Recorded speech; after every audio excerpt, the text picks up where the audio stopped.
નમસ્કાર વિદ્યાર્થી મિત્રો, ફરીથી હું આપનું હાર્દિક સ્વાગત કરું છું.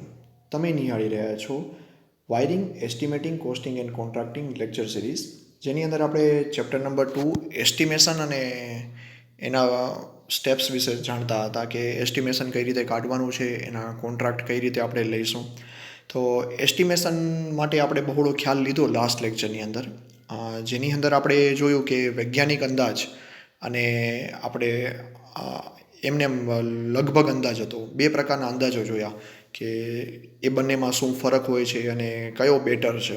તો એની અંદર આપણે જાણ્યું તફાવતની અંદર કે વૈજ્ઞાનિક અંદાજ જે છે તે બહુ જ સારો છે, અને જો કોઈ બી કોન્ટ્રાક્ટ આપને સમય ઉપર અને સારી ગુણવત્તા સાથે ઓછા ખર્ચમાં જો પૂર્ણ કરવો હોય તો વૈજ્ઞાનિક અંદાજ જે છે તે બહુ જ કારગર સાબિત થશે. તો મિત્રો, હવે આપણે એના વૈજ્ઞાનિક અંદાજ વિશે ડિટેલમાં આપણે જોઈ લઈએ. તો વૈજ્ઞાનિક અંદાજ જ્યારે આપણે પ્રિપેર કરીએ છીએ ત્યારે શું હોય કે વૈજ્ઞાનિક એટલે કે અહીંયા વૈજ્ઞાનિકોની વાત નહીં કરીએ, પણ એની જગ્યાએ શું હોય કે એન્જિનિયર્સ અને એના જે વિષયના તજજ્ઞો હોય છે, બરાબર છે, તેને ધ્યાનમાં રાખવાના જે જરૂરી પરિબળો છે કે બરાબર કે જે ફેક્ટર્સ કહેવાય કે ફેક્ટર્સ કયા કયા પ્રકાર એના અસર કરશે અને કયા કયા પ્રકારના પરિબળો વિશે એને સમજૂતી હોવી જોઈએ અને ધ્યાન રાખવું જોઈશે. તો એનામાંનો મિત્રો પહેલો જ મુદ્દો છે. હકીકતમાં તમારી બુકની અંદર મિત્રો આ બધા મુદ્દાઓ બહુ ડિટેલમાં સમજાવેલા છે. તો બધાને લાઇન ટુ લાઇન નહીં સમજાવે, પણ જેટલા મુદ્દાઓ છે તેના વિશે અત્યારે ચર્ચા કરી લેશું. એટલે આગળના તમારા જે સ્ટેપ્સ છે એ તમે જ્યારે તમને ટાઈમ મળે તેવી રીતે સમજી લેજો. પહેલો જ મુદ્દો છે કે જરૂરિયાતના માલ સામાનની ગણતરી કરવી. એટલે કે મટીરિયલ જે છે ને મિત્રો, આપણે વૈજ્ઞાનિક અંદાજ કરીએ છીએ એમાં મેઇન મુદ્દો છે કે કોસ્ટ. તો કોસ્ટ જે છે ને તેના મટીરિયલ ઉપર આધારિત હશે કે મટીરિયલ તમે કેવી ગુણવત્તાનું, કેવું લો છો અને કેટલી ક્વોન્ટિટીનું. પહેલાં તો બરાબર છે. હવે જરૂરિયાત આપણને કોઈ પ્રોજેક્ટ આપણે હાથમાં લીધો છે અને એની અંદર આપણને જરૂરિયાત બહુ જ સમજી લો કે 5 ક્વોન્ટિટીની જરૂર છે, એની જગ્યાએ 7 ક્વોન્ટિટી આપણી પાસે આવી ગઈ. તો એ 2 ક્વોન્ટિટી જે એક્સેસ રહે છે ને એ આપણા પ્રોફિટમાંથી એ નીકળતી જાય છે. તો એના કારણે મિત્રો જે વૈજ્ઞાનિક અંદાજ છે એના પ્રમાણે આપણે જે મેઇન જરૂરિયાતની જે માલ સામાન છે તેની પહેલેથી આપણે કેલ્ક્યુલેશન કરવું પડશે અને ગણતરી કરવી પડશે કે આપણને કેટલા સ્વિચ બોર્ડ લાગવાના છે, કેટલી એમ્યુનિટીઝ ત્યાં યુઝ કરવાની છે, કે ટ્યુબલાઇટ, ફેન, લાઇટિંગના જેટલા પોઈન્ટ્સ છે, તો કેટલી વસ્તુ રાખવાની છે એની ગણતરી આપણે સૌપ્રથમ કરી લેશું. એટલે જરૂરિયાતના માલ સામાનની ગણતરી સૌપ્રથમ આપણે કરી લેવાની. પછી બીજો મુદ્દો છે કે કાર્ય અથવા પ્રોજેક્ટના નકશા અને ડિઝાઇનનો અભ્યાસ કરવો. એટલે માલ સામાનની તો આપણે શું બ્લુ પ્રિન્ટ ઉપરથી ખ્યાલ પડી જ જશે કે કેટલો માલ સામાનની જરૂર પડે છે. હવે આપણે જે જગ્યા ઉપર કામ કરીએ છીએ ત્યાં પ્રોજેક્ટના એના ડ્રોઈંગ્સ બનેલા હશે, એની ડિઝાઇન બનેલી હશે, એની સ્ટડી જે છે ને એકદમ ડિટેલમાં સ્ટડી કરવી બહુ જરૂરી છે. કારણ કે આપણે જ્યારે કોઈ પ્રોજેક્ટ લેતા હોઈએ તો આપણને એ ખ્યાલ નથી હોતો કે આના ડિસએડવાન્ટેજીસ કે એના માટે કઈ ડિફિકલ્ટીઝ, ડિસએડવાન્ટેજ તો ના કહી શકાય, પણ કઈ ડિફિકલ્ટીઝ, કયા મુશ્કેલીઓ ત્યાં આવી શકે છે, જેનો આપણને પહેલેથી ખ્યાલ હોવો જોઈએ. જો એના ડિઝાઇન અને એના જે ડ્રોઈંગ્સ છે એને આપણે જો પરફેક્ટલી સ્ટડી કરેલા હોય તો આપણને એની કયા સમયે કયા કારીગરોની ત્યાં જરૂર પડવાની છે તેના વિશે આપણે પૂરેપૂરી માહિતી લઈ શકીએ છીએ અને સમયસર આપણે એ પ્રોજેક્ટને પૂરો કરી શકીએ છીએ. જો આપણે આવું નથી કરતા તો શું થાય છે કે આપણી જે અનઆવડત ત્યાં દેખાતી હોય છે. તો વૈજ્ઞાનિક અંદાજ જે છે એનામાં શું છે કે એન્જિનિયર્સ અને જે ડિઝાઇનર્સો છે તેના દ્વારા બનેલા જે નકશાઓ, જે ડ્રોઈંગ છે અને એની બ્લુ પ્રિન્ટ્સ છે તેને બહુ જ પ્રાધાન્ય આપવામાં આવતું હોય છે. અને હંમેશા એ જેવી રીતે આપેલું છે ડ્રોઈંગમાં તેવી જ રીતે ત્યાં કામ થવું જોઈએ, એ મેન્ડેટરી હોય છે. જો એના પ્રમાણે કામ નથી થતું તો આવનારા સમયમાં ત્યાં વધારે તકલીફ અને ચેલેન્જીસ આવી શકે છે અને તમારી અનઆવડત ત્યાં કને દેખાશે તમને. એટલે કાર્ય જે જગ્યાએ કરીએ છીએ ત્યાંના પ્રોજેક્ટના નકશા અને ડિઝાઇનનો અભ્યાસ કરવો બહુ જ જરૂરી છે. હવે સર્વમાન્ય કાર્યપદ્ધતિ એટલે કે સ્ટાન્ડર્ડ મેથડ્સ જે છે ને એ બહુ જરૂરી છે. કારણ કે કોઈ પણ કામ કરીએ છીએ આપણે તો એના માટેનો જે સ્ટાન્ડર્ડ મેથડ છે એનો ઉપયોગ કરવાનો છે. કે આપણે એવું નહીં કે ધારો કે કોઈ કામ લીધું હાથમાં તો આપણે એવો અંદાજો કરી લીધો કે ચલો મને આ એક વાયરિંગ જે છે એક રૂમમાં પૂરી કરવાની છે તો હું એક દિવસમાં આટલી પૂરી કરી લઈશ અને આટલા મટીરિયલનો જરૂર પડવાનું છે. એવું ના થવું જોઈએ. જે સ્ટાન્ડર્ડ મેથડ છે કે એની જે ડ્રોઈંગ છે તેના ઉપરથી તેના વાયરના લેન્થની ગણતરી કરવી, પછી કન્સીલ્ડ વાયરિંગ કરવી છે તો તે કેટલા એરિયામાં લાવશે, કઈ જગ્યા ઉપર એના પોઈન્ટ આવવાના છે, તો એની ડિઝાઇનનો અભ્યાસ જે આપણે આગળ કર્યો એવી રીતે અભ્યાસ કરી અને સર્વમાન્ય જે કાર્યપદ્ધતિ છે તેનો આપણે ઉપયોગ કરવાનો છે અને એને જ અપ્રોચ કરવાની છે. એવું ના થવું જોઈએ કે જે સ્ટાન્ડર્ડ પદ્ધતિ છે એને મૂકી અને આપણે જે ઓર્ડિનરી મેથડ્સ હોય છે કે અંદાજો જેને આપણે કહીએ છીએ ડાયરેક્ટ અંદાજો લગાવી લેવાનો, તો એવું ના થવું જોઈએ, એનો ખાસ ધ્યાન રાખીશું. પછી મિત્રો જરૂરિયાતનો માલ સામાન જે છે તેની દર સૂચિની માહિતીની જાણકારી. દર સૂચિ એટલે શું છે મિત્રો, કે ધારો કે અત્યારે આપણે કોઈ પ્રોજેક્ટ હાથમાં લીધો છે, બરાબર. હવે એ સમયે જે પણ ભાવ ચાલી રહ્યા છે તો આપણે છે ને એક હિસ્ટ્રી પણ એની ખબર હોવી ખપે કે ગયા વર્ષે કોઈ સ્વિચ હતો કે કોઈ વાયર છે કે કોઈ બીજું ઇલેક્ટ્રિકલ મટીરિયલ છે કે કોઈ ફિક્સિંગ એસેસરીઝ છે કે જેનો ગયા વર્ષે શું ભાવ ચાલી રહ્યો હતો, આ વર્ષે શું ભાવ છે અને નેક્સ્ટ યર પણ કેટલો ભાવ ચાલશે. કારણ કે જો આપણને માલ સામાનના પ્રાઇઝની ખબર નહીં હોય તો આપણે અંદાજ લગાવવામાં આપણે માત ખાઈ જશું અને એના કારણે આપણે લોસ થઈ શકે છે.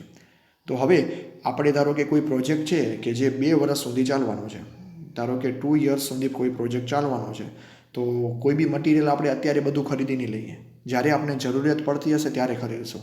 અને કાં તો બહુ જ સસ્તું મળે છે કોઈ સમયે અને આપણે બલ્કમાં લઈ લેશું તો પણ આપણને એક એડવાન્ટેજ મળશે. એટલે આ મુદ્દો બહુ જ જરૂરી છે કે જ્યારે કોસ્ટની વાત આવી, બરાબર છે, મેઇન તો આપણા પ્રોજેક્ટની કોસ્ટ હોય છે, તો જરૂરિયાતનો માલ સામાન છે તેની દર સૂચિની માહિતી આપણને હોવી જોઈએ. એટલે કે કોઈ પણ સમયે જે ભાવ છે તે બદલાતો રહેતો હોય છે, તો આપણને એની પણ જાણકારી હોય કે પહેલાં કેટલા ભાવ હતો, પછી આવનારા સમયમાં શું ભાવ થશે. તો આપણે પ્રોજેક્ટનો જે કોસ્ટ છે કે જે એસ્ટિમેશન આપણે લગાવીએ છીએ તે એસ્ટિમેશન આપણા ખરા પ્રાઇઝ ઉપર આપણે લગાવી શકીએ. પછી એવું થાય કે કોઈ વાયરનો ભાવ અત્યારે સમજી લો કે 10 રૂપિયા મીટર ચાલી રહ્યો છે અને આવનારા સમયમાં 15 રૂપિયા મીટર થઈ જાય તો 1 મીટરે આપણે 5 રૂપિયાનો લોસ થાય છે. તો જે આપણી પ્રોફિટ થતી હોય છે તે આપણા નુકસાનમાં આપણે રૂપાંતરણ થઈ શકશે. તો આપણે માલ સામાનનો જે રેટ છે તેના વિશેનો સંપૂર્ણ આપણને ખ્યાલ હોવો જરૂરી છે મિત્રો. પછી વાત કરીએ આપણે તો બજારમાં માલ સામાનની જે સ્થિતિ છે, બરાબર, કે બજારમાં એનો કઈ રીતે માલ મળી શકશે, નહીં મળે. ઘણી વખત કેવું હોય છે કે જે માલની આપણે જરૂરિયાત હોય એ ઓન ધ સ્પોટ આપણે માલ ના મળતો હોય.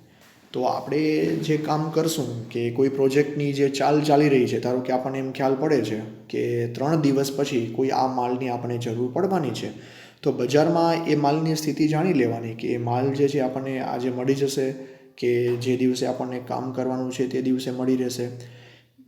જો આને આપણને વહેલેથી આપણે એ સાઈડ ઉપર આપણે એનો માલ પહોંચાડી દઈશું તો કામ કરવામાં કોઈ તકલીફ નહીં પડે. નહીંતર શું થશે કે બજારની અંદર કોઈ માલ ઉપલબ્ધ ના હોય અને કોઈ એ દિવસે કામ કરવાનું છે તો એ આપણા કારીગરો છે એનું ટાઈમ બગડશે, જેથી આપણને નુકસાન થશે. તો બજારમાં માલની સ્થિતિ જાણવી જરૂરી છે, બરાબર. એના પછી માલની યોગ્યતા જે છે ને એની સરખામણી અને પસંદગી કરવાની છે. માલની યોગ્યતા એટલે શું મિત્રો, કે ધારો કે અલગ અલગ કંપનીના પ્રોડક્ટ્સ મળતા હોય છે, પછી એની સાથે અલગ અલગ સ્ટાન્ડર્ડના પ્રોડક્ટ મળતા હોય. ઘણા હોય કે જે ISI સ્ટાન્ડર્ડના હોય છે, ઘણા નોન ISI હોય છે. તો આપણને શું કરવાનું છે કે બજારની અંદર અવેલેબલ જેટલો પણ મટીરિયલ છે એનું કમ્પેરિઝન કરવાનું છે. એના પ્રાઇસ, એની ડ્યુરેબિલિટી છે, એની સસ્ટેનેબિલિટી છે, આ બધા વિશે ચેક કરવાનું છે. ધારો કે કોઈ એક સ્વિચ છે કે જે 5 રૂપિયાની મળે છે અને કોઈ એક સ્વિચ છે એ 7 રૂપિયાની પણ મળે છે, તો આ બંને સ્વિચ વચ્ચેનો ફરક શું છે, એની ક્વોલિટીમાં શું ફરક છે, એ કરવી બહુ જરૂરી છે. જો આપણે લોભ રાખી અને સસ્તી વસ્તુઓનો ઉપયોગ કર્યો તો એ જે આપણું કામ છે તે ટકાઉપણું નહીં દેખાય કામમાં, અને ભવિષ્યમાં આપણે મળતા કામો જે છે તેની અંદર તમને નોંધપાત્રનો ઘટાડો જોવા મળશે, બરાબર છે. એટલે હંમેશા ક્વોલિટી જે છે ને એ બહુ જ જરૂરી છે આપણા કામ માટે. કારણ કે કોઈ એક વારનું કામ હોતું નથી. જે તમારી ઓરિજિનલ પબ્લિસિટી હશે ને કામ માટેની, એ માઉથ ટુ માઉથ પબ્લિસિટી હશે. એટલે કે મોઢા દ્વારા પબ્લિસિટી. તમે કોઈ એક કસ્ટમરને તમારી સારી આવડતથી તમે એક સારું કામ આપી શકો છો ઓછા ખર્ચે અને સમય સૂચકતા દાખવીને, તો તમે એ વ્યક્તિ બીજાને કહેશે કે ચલો આ જે કોન્ટ્રાક્ટર છે એનું કામ બહુ સારું છે, સસ્તામાં અને સારી રીતે કરી આપે છે, તો તમને એ બીજા કામ મળવામાં બહુ જ આસાની રહેશે. તો માલ સામાનની યોગ્યતા જે છે ને એ બહુ જ જરૂરી છે, બરાબર છે. એની યોગ્યતા આપણે હોવી જોઈએ. એનું સિલેક્શન જે છે તે બહુ જ સરખી રીતે કરવાનું, બરાબર. કારણ કે એસેસરીઝની વાત આવે ને તો નંબર્સ ઓફ એસેસરીઝ છે. ધારો કે ટ્યુબલાઇટ છે, ફેન છે, એના ફિક્સર્સ હોય, એની સ્વિચો હોય, એમસીબી જે પ્રોટેક્ટિવ ડિવાઇસીસ બધી છે, એની કંટ્રોલ ડિવાઇસીસ છે. તો આ બધાયને આપણને કયા પ્રકારની અને કયા મટીરિયલ સાથેની યુઝ કરવાની છે એનો આપણને ખ્યાલ હોવો જોઈએ અને સરખામણી કરવી જોઈએ. અને સરખામણી કરી અને યોગ્ય પસંદગી આપણને કરવાની છે, જેનું ડિટેલમાં તમે નીચે બુક્સની અંદર જોશો તો બધી ડિટેલ્સ આપેલી છે. તમે શાંતિથી જ્યારે સમય મળે ત્યારે રીડ કરી લેજો. નેક્સ્ટ આપણે ટોપિકની વાત કરીએ તો કુશળ માનવ શક્તિની ઉપલબ્ધિ, એટલે કે કુશળ કારીગરો કે જે skilled labour, skilled man power છે આપણો, એ હોવો જોઈએ. કારણ કે એને પૂરું નોલેજ હોવું જોઈએ. કોઈ પણ વાયરિંગ કરી રહ્યા છીએ તો વાયરિંગ માટેનું એનું નોલેજ હોવું જોઈએ.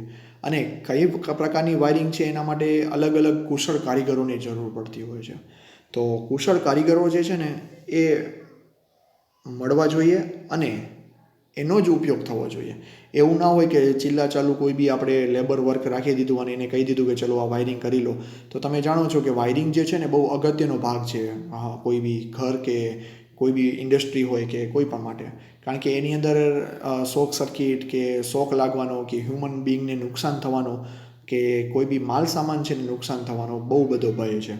કારણ કે તમે દિવસા દિવસ નવા નવા ન્યૂઝ પણ સાંભળતા હશો કે કોઈ એક નાનકડી શોર્ટ સર્કિટના કારણે અહીંયા આગ લાગી ગઈ છે, હોસ્પિટલમાં આગ લાગી ગઈ, કે કોઈ બહુ માલ સામાન ભરેલા ગોડાઉનમાં આગ લાગી ગઈ.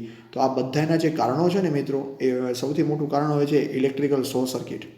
તો કુશળ કારીગરો દ્વારા જો આપણે આ વર્ક કરવામાં આવે તો આ બધી જે હોનારતો છે તેને આપણે નિવારી શકીએ છીએ. બરાબર છે મિત્રો? તો કુશળ કારીગરો જે છે એ મળવા બહુ જ જરૂરી છે અને એના દ્વારા જ આપણે વર્ક કરવાનું છે. પછી વાત કરીએ તો માલ સામાનનું વિશિષ્ટ વિવરણ. બરાબર, વિશિષ્ટ વિવરણ એટલે શું કે એના સ્પેસિફિકેશન. ધારો કે કોઈ એક સ્વિચ આપણે પસંદ કરી, નોર્મલ આપણે સ્વિચની જ વાત કરી દઈએ. બરાબર છે? તો આ સ્વિચ છે ને એના પહેલાં તો રેટિંગ આપણને ખબર હોવી જોઈએ. તો રેટિંગની વાત કરીએ તો 5 એમ્પિયર કાં તો 6 એમ્પિયર આમ પહેલું રેટિંગ આવે છે. પછી આવે છે 15 એમ્પિયર કાં તો 16 એમ્પિયર. તો જેવી જ્યાં જરૂરિયાત એવા રેટિંગ્સ ત્યાં ખાને ઉપયોગ કરવાનો છે. પછી એના બીજા સ્પેસિફિકેશન જોઈએ તો એનો વોલ્ટેજ છે, એનો પાવર છે, એની ફ્રીક્વન્સી છે. આમ અલગ અલગ મટિરિયલમાં એના રેટિંગ્સ આવતા હોય છે અને કરંટ તો બાય ડિફોલ્ટ બધામાં આવશે જ. તો આમ બધા રેટિંગ્સને આપણને પારખવાના છે.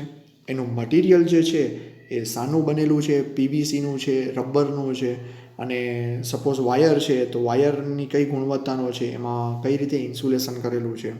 કારણ કે મિત્રો તમે જાણો છો કે અત્યારે બજારમાં એવા પણ વાયર મળે છે કે જ્યારે કોઈ આગ લગડે છે તો એ વાયર્સ જે છે એ સળગી નથી જતા, જેને ઇનફ્લેમેબલ વાયર્સ કહેવામાં આવે છે.